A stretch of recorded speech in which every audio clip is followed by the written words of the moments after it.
Play us another Beatles moment from the great Sgt. Pepper's album that you love. Shoot, I love all of them. I don't have my slapback set up, but I always love doing the.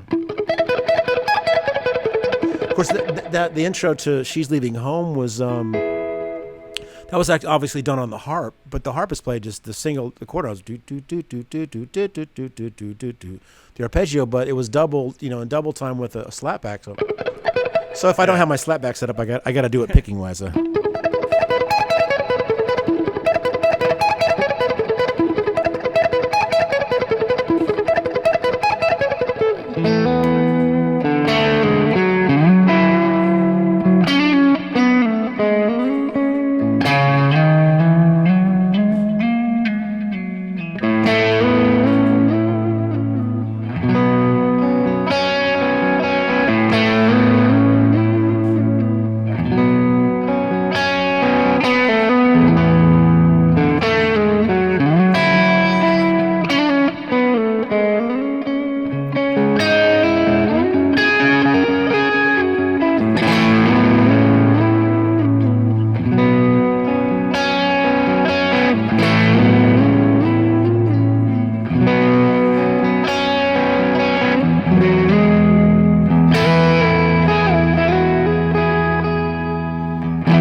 Dude, I'm typing in all caps right now.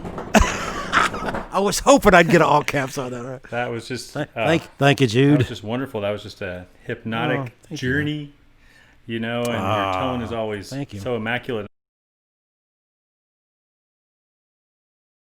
For the solo guitar stuff, which the whole Pepper arranging thing kind of happened as just me trying to see if I could, just as a hobby, see if I could, work out these tunes. But a lot of the times I would really need to employ as many open strings as possible to just kind of fill out the harmony. The first time I got that low E to keep ringing, but then my jacket hit it on the second time. But so punch me in at bar 37 if you would, Jude. But that's always a sound I've loved. I mean, it goes back to Neil Young, passed on to Mike Campbell. Any kind of open string droney stuff I've always liked. So that.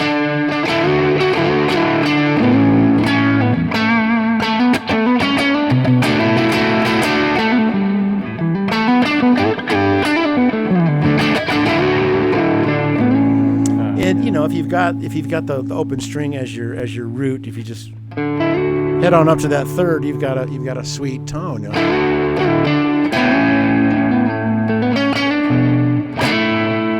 Because that's the electric gypsy riff you were talking about. So definitely a nod to. In fact, when that riff came, it was in the early '90s. And I was kind of in my danger years up in living in Flushing, Queens. Yeah. And. But a book had come out about that time called Electric Gypsy, and it was at the time, it was one of the really great biographies on Hendrix that was available. I don't know if it's in print anymore, but highly recommended. And that was just a title right there in the open. So I'll take that. Yeah, we had Billy Duffy from the Cult was on here. He does his own thing with open strings. He'll be like, yes.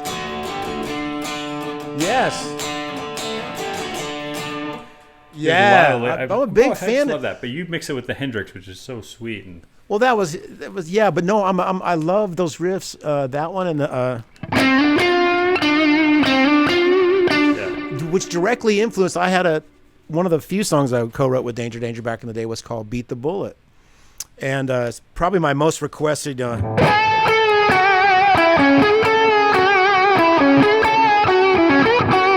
It was directly related to that Billy Duffy riff on whatever that is. That Firewoman? I think so. I get the songs confused. Yeah, I think so. But no, it's the beauty of a repeating riff and the harmony changing underneath it to create, the coolness. Yep.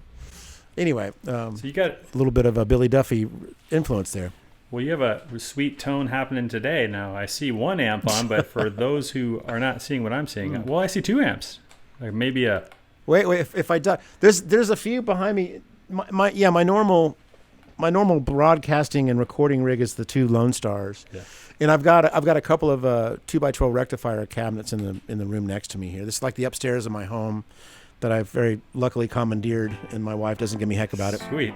So this has always been kind of the studio. It's like a rec room and a guest bedroom, but it's mainly a place for amps and guitars. And you got the nice ambient lighting behind the Mesa cabinets and the Marshall heads and the thanks. And the Mesa heads. Thanks to my son who had the cool hue lights in his bedroom. I said, man, I need to steal some of those for behind my amps to have a little bit, because as I was doing more and more live stream, it's like, well, we got to spice it up a little bit, try to get a vibe happening. So it's just, and even before that, I was recording, video content from my guitarexperience.net site. And so we had the black curtain up just to try to, right. Because behind that's a white wall, and it's just not the best look for the video stuff. Probably sounds better with the black curtain too.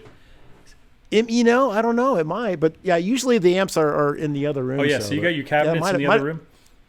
Yeah. I've just got a couple of Mesa 212 rectifiers and a couple of 57s. That what you're hearing now, they're running into a couple of old Brent Averill Neve 1272s.